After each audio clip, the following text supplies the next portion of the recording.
आज के इस आयोजन में पधारे हुए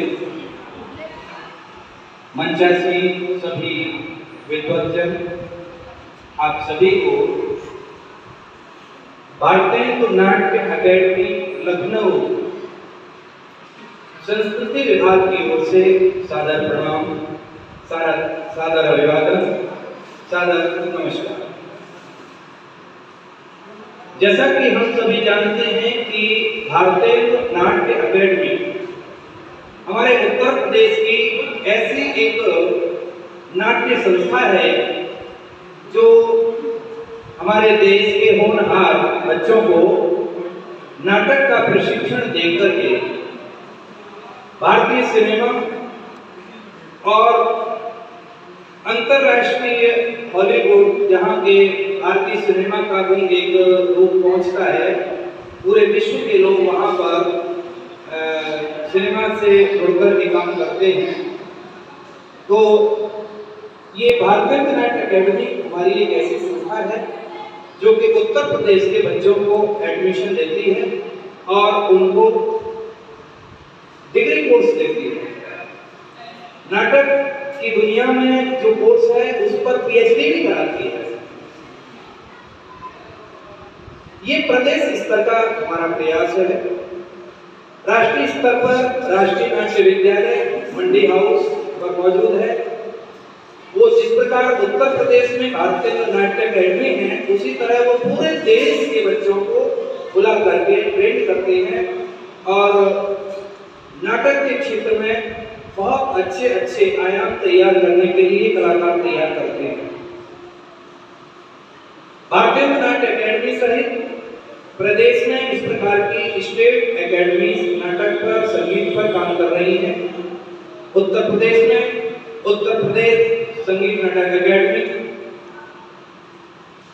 उत्तर मध्य सांस्कृतिक क्षेत्र इलाहाबाद, इसी तरह से और भी अनेकों भारतीय जो सरकार है उसके अंतर्गत काम करने वाली संगीत, नाटक और नृत्य पर आधारित संस्थाएं हैं। कथक केंद्र है लखनऊ में।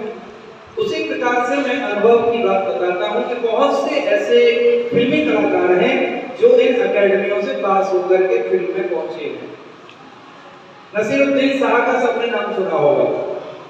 वो राष्ट्रीय नाट्य विद्यालय दिल्ली के छात्र हैं और वहीं से उन्होंने पास होकर के नाटक की दुनिया में बेताज बादशाह बने और फिर फिल्मों में गए। शबाना आजमी बहुत बड़ा नाम है। इसी तरह से शाहरुख खान, नवाजुद्दीन सिद्दीकी जो आज के वर्तमान के होनहार कलाकार हैं, अनगिनत ऐसी बड़ी लिस्ट है जिसको हम अगर पढ़ेंगे तो बहुत लंबा समय होगा। सार यही है कि ये अकेडमियां हमारी भारतीय संस्कृति को आगे बढ़ा रही हैं। अब केंद्रीय मंत्रिमंडल की बैठक में 2 साल पहले प्रस्ताव भेजा गया था कि हम डायरेक्ट उनको भी उसमें ग्रेजुएशन की डिग्री के लिए एडमिशन के लिए बुलाते हैं। वहाँ परीक्षा होती है, उसमें से कुछ बच्चे ही पास हो पाते हैं, बाकी के बच्चों का एडमिशन नहीं होता। अब सबको अवसर कैसे मिले, इसके लिए हमारे केंद्रीय मानव संसाधन मंत्री साहब ने एक योजना बनाई कि क्यों ना हम थिएटर को एजुकेशन के साथ शुरू कर दें। तो अब ये नई योजना आई है न्यू एजुकेशन पॉलिसी में, थिएटर इन एजुकेशन। शिक्षा को हम रंगमंच के माध्यम से किस प्रकार बच्चों के लिए उज्जवल बना सकते हैं। तो शिक्षा में रंगमंच का क्या स्थान है और रंगमंच से शिक्षा किस प्रकार आगे बढ़ सकती है, क्योंकि रंगमंच एक ऐसा साधन है जो कि एक प्रचार का सबसे सरल साधन है। इसीलिए भारतीय नाट्य अकेडमी के प्रयास से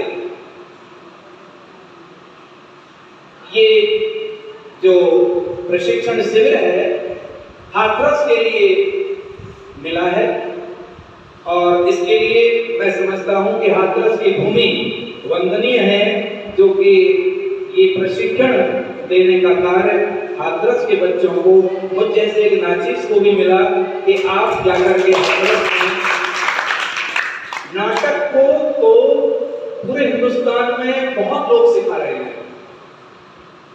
जो क्लासिकल थिएटर है, जो आप टेलीविजन में सीरियल देखते हैं, वो एक क्लासिकल थिएटर है। पहले एक स्टेज बना करके होता था, अब वो घर घर पहुंचा दिया गया स्क्रीन के माध्यम से, तो वो क्लासिकल थिएटर है। लेकिन इसमें एक फोक थिएटर होता है जिसमें हम लोक की चीजों को लेते हैं। उसके लिए भारतीय नाट्य अकेडमी ने विचार करके हमारी 3 लोक नाट्य विधाओं को लिया है, जिनमें पहला है रामलीला, दूसरी है रासलीला और तीसरा है भगत संगीत, जिसका नाम विश्व के पटल पर नौटंकी के नाम से जानते हैं उसे। हालांकि उसका प्राचीन जो नाम है वो भगत संगीत हुआ करता था। हाथरस उसको संगीत कहते थे, मथुरा वृंदावन में भगत कहते थे, और जब ये विधा कानपुर पहुंच गई तो वहां पर नाटक छोड़ करके नौटंकी हो गई।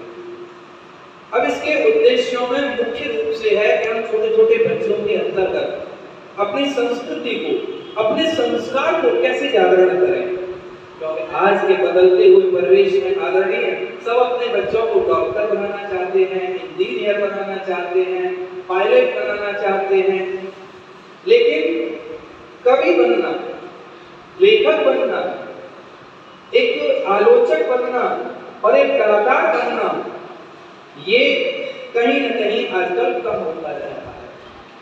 उसका भी एक कहीं न कहीं कोई न कोई कारण रहा होगा। हर कोई चाहता है कि पैसा आए, और पैसे के लिए भागते भागते हम कहां तक पहुंच रहे हैं, हम अपने संस्कारों को भूलते जा रहे हैं।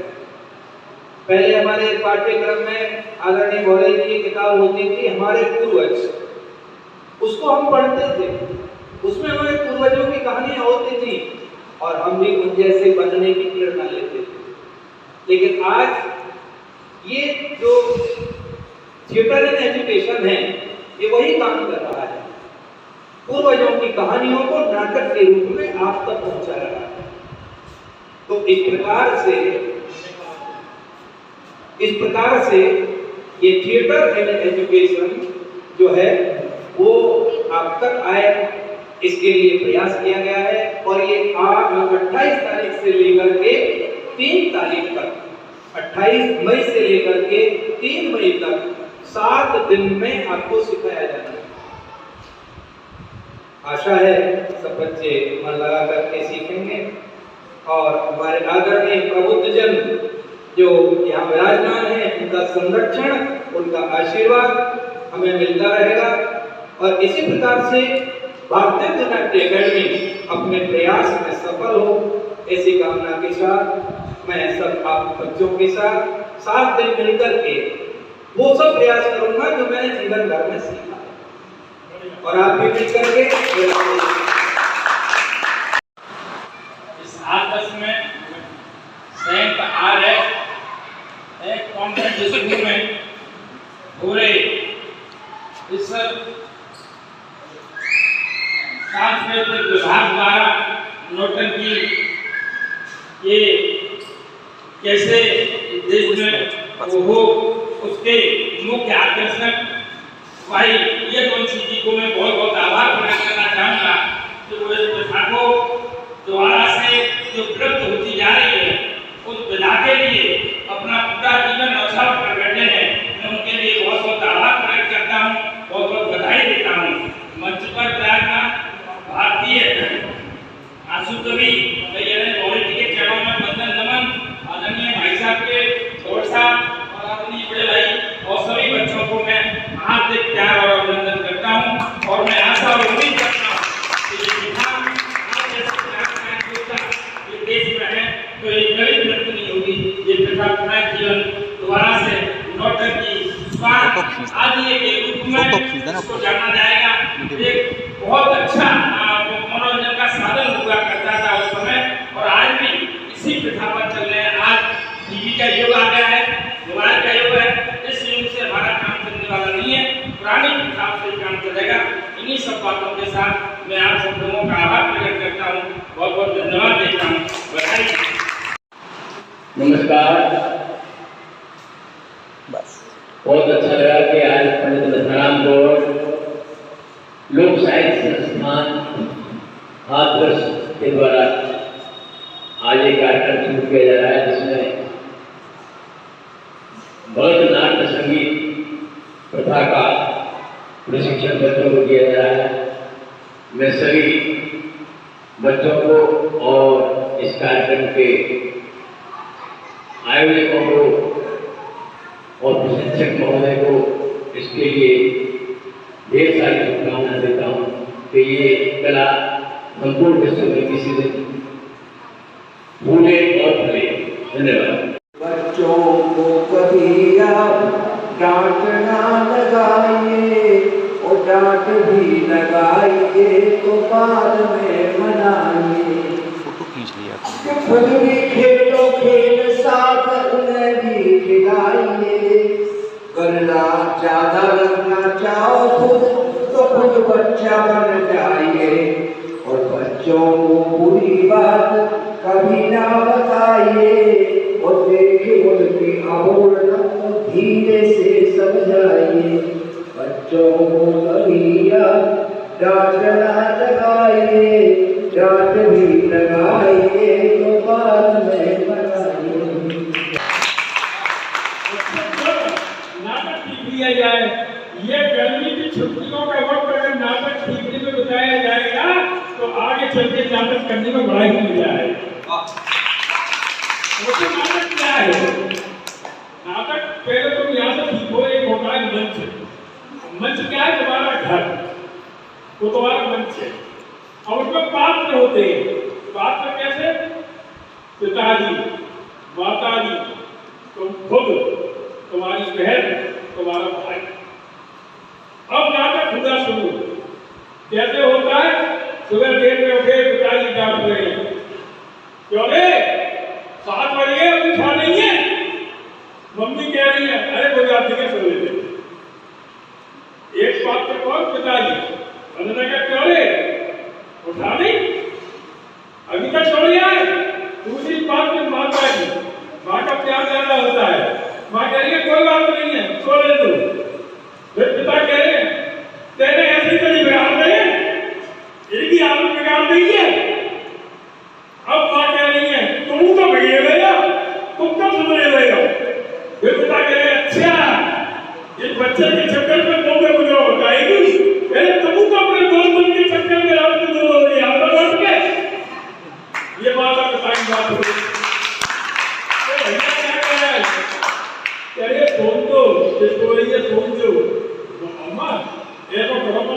वो एक गिलास मठा हटना है पूरा बोलिए प्यार आधे गिलास जाएगा आधे गिलास दे रहे तो बोली तो क्या तो क्या मेरे जब कुछ सो रहे हो तब लगेगा मैं जल्दी उठाऊं तो बच्चे ये क्या है इस तरह से बुलाए जाते करी जाते जाते और नाटक जो घटा है ना मंच उसमें सबसे पहले पात्र को क्या करना चाहिए जैसे उठे जैसे बच्चे उठे माता पिता के पाँव छुओ लड़कियों को नमस्कार करो माता पिता से हमारे लड़कियां पाँव नहीं छूती है लड़का है तो पाँव छुए भैया बहन को नमस्ते कर ली बहन भैया को नमस्ते कर ली अगर ये नाटक तुम घर में शुरू कर दोगे तो तुम्हारे यहाँ पर बहुत अच्छा नाटक हो जाएगा और तुम्हारे यहाँ प्रेम की पूर्णता के अंत में मैं अध्यक्ष उद्बोधन के लिए हमारे इस कार्यक्रम के अध्यक्ष श्रीमान अजय गौर सर जी को यहाँ पर बुलाना चाहूँगी।